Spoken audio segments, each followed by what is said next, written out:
अगर मौका मिलता है तो हाजीपुर को सबसे पहले तो पटना विकास प्राधिकरण में लाने का काम करेंगे कि अभी मुफ्त में जीतने वाला बात नहीं चलेगा। जनता को जागरूक करने का काम हम लोग कर रहे हैं। साथ ही साथ यहाँ शिक्षा और रोजगार जो भी की व्यवस्था है, जो पार्टी ने निर्धारित की है, उन सिद्धांतों को हम लोग यहाँ लागू कराने का सबसे पहले प्रयास करेंगे। क्या आपके घर में शादी है और आपको एक अच्छे इवेंट ऑर्गेनाइजर की तलाश है, तो आइए ना gold star caterers and event organiser Hajipur में, जहां पर है VIP crockery, special VIP counter, VIP waiter, ladies waiter, cooking, catering, table display की नवीन श्रृंखला, fancy flower decoration, DJ set और भी बहुत कुछ। तो देर किस बात की, हमें आज ही कॉल करिए। हमारा नंबर है 9709180914। हमारा दूसरा नंबर है 7371038211। एक बार सेवा का मौका जरूर दे। अभी हमारे साथ शहर के बड़े ही चर्चित चेहरा कृष्णा सोनी जी मौजूद हैं। सर, क्या कहेंगे, आज आप काशीपुर की धरती पे आए? पहली बार नहीं आ रहे हैं, कई बार आए हैं और हमको लगता है कि 10वां 12वां मीटिंग है और 4थी-5वीं बार पंचायत में आ रहे हैं। कहीं ऐसा तो नहीं है कि चुनाव चल रहा है, चुनाव का माहौल चल रहा है, इसलिए अब क्रम दर क्रम आपका आना जाना चला आ रहा है? ये भी हम कहेंगे कि गलत है, क्योंकि हम लगभग चुनाव के पहले से भी आ रहे हैं। आपका आया और पहली हम बोले ना कि चुनाव 20 में भी चुनाव हुआ, 20 में भी चुनाव लड़े थे और उसके पहले से 12 साल से सामाजिक कार्यों में है जी। और 12 साल से सामाजिक कार्यों को करते आ रहे हैं और उस कड़ी में फुलहारा बाजार भी, काशीपुर चिकबीबी पंचायत भी, यहाँ पर हमारा ट्रस्ट का, फाउंडेशन का बहुत सारा काम यहाँ पर चलता रहता है। उसको देखने सुनने हम लोग आते रहते हैं।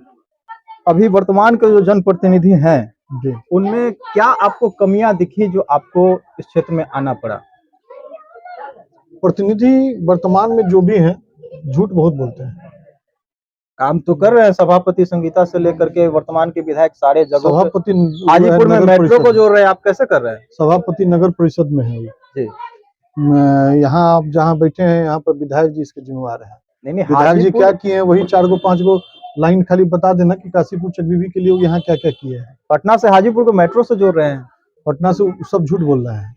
उनका देखिएगा कि ऐसा कोई प्रस्ताव है विधानसभा में पेंडिंग नहीं है कि वो मेट्रो से हाजीपुर को जोड़ रहे हैं। उसके लिए हमारे पास पूरा सबूत भी है, कहिएगा तो अभी भी दिखा सकते हैं कि वो बोल तो रहे हैं कि मेट्रो से हाजीपुर को जोड़ने का वो प्रस्ताव लाए हैं, लेकिन ऐसा कोई प्रस्ताव पेंडिंग नहीं है विधानसभा में। ये हम आपको गारंटी के साथ देते हैं, आप पता कर लीजिए। सोनी जी, यदि आप आते हैं तो कौन कौन वैसे कार्य को करके आप दिखाएंगे जो अभी वर्तमान के जितने जनप्रतिनिधि नहीं किए या फिर जो इससे पहले जो भी रहे वो नहीं किए?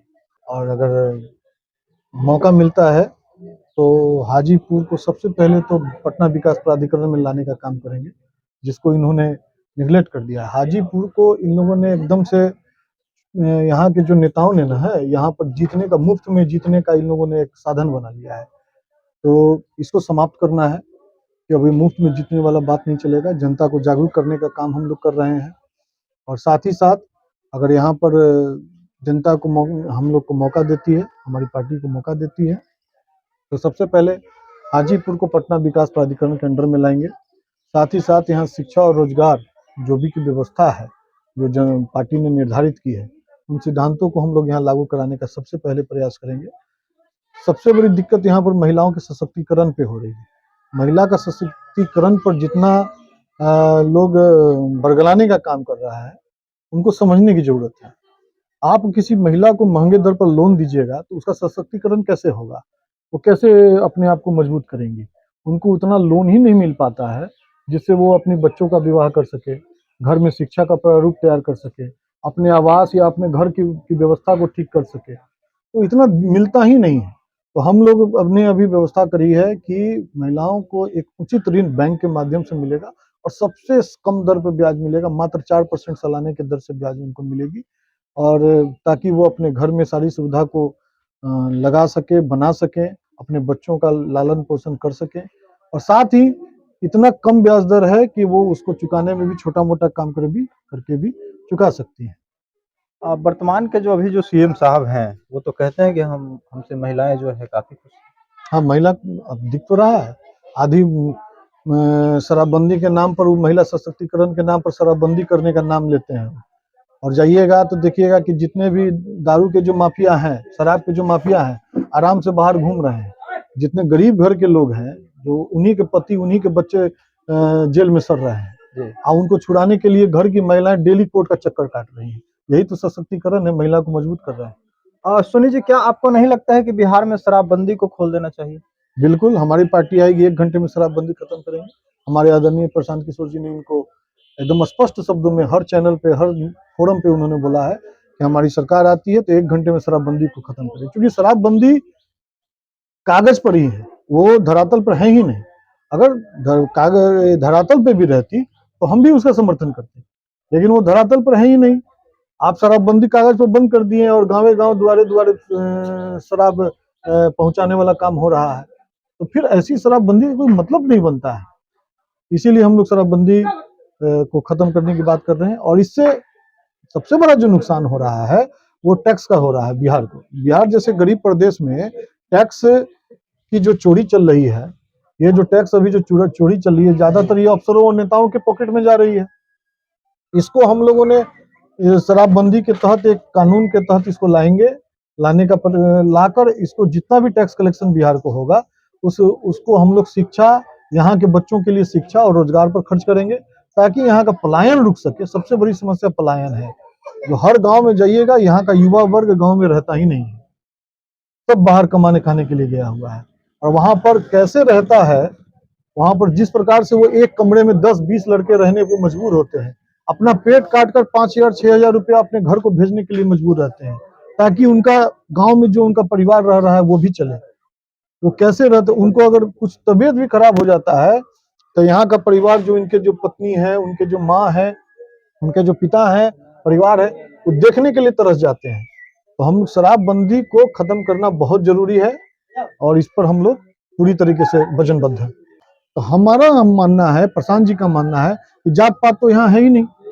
अगर जात पात रहता तो मोदी जी वहां से आके यहाँ बिहार से कैसे इतने सांसद लेके चले जाते।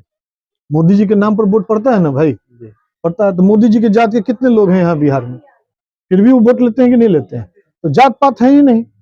और नेताओं ने जो ये जात पात का जो खेल खेल रखा है, तो जात पात नहीं है, ये इनके परिवार का खेल है। इनको समझिए। कहाँ कोई पासवान जाति का नेता बोलता है कि हमारे पासवान समाज का सबसे अच्छा बच्चा जो होगा उसको हम नेता बनाएंगे?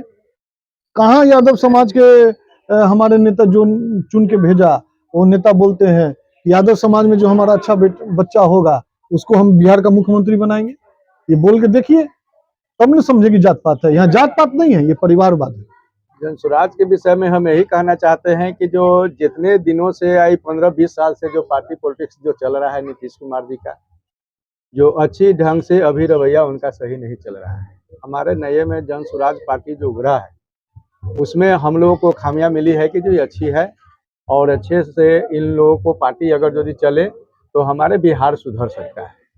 और अभी जो हम लोग रैली में गए थे तो देखे, जनसैलाब जो देखे, लोग तो कह रहे हैं कि वहाँ कुर्सियां खाली की खाली रह गई। खाली के खाली कहाँ रह गई, वहां तो आदमी इतनी भर गई कि 12 बजे रात तकले रोड खाली नहीं मिला। हम लोग को जाम में फंस गए। 1 बजे रात में हम सब लोग यहाँ पर घर पे पहुंचे, जिसमें कि पूरे गांधी मैदान भर के पूरे चारों पट्टी से एकदम आदमी के खचम खच भरा हुआ था।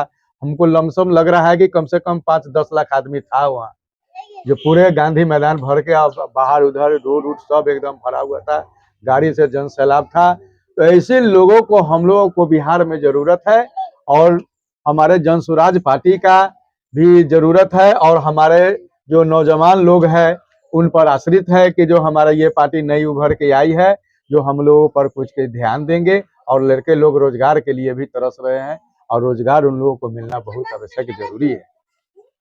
तो दोस्तों, ये थे जनसुराज के प्रत्याशी कृष्णा सोनी जी, और उमाकांत जी, वो भी जनसुराज से जुड़े हुए हैं।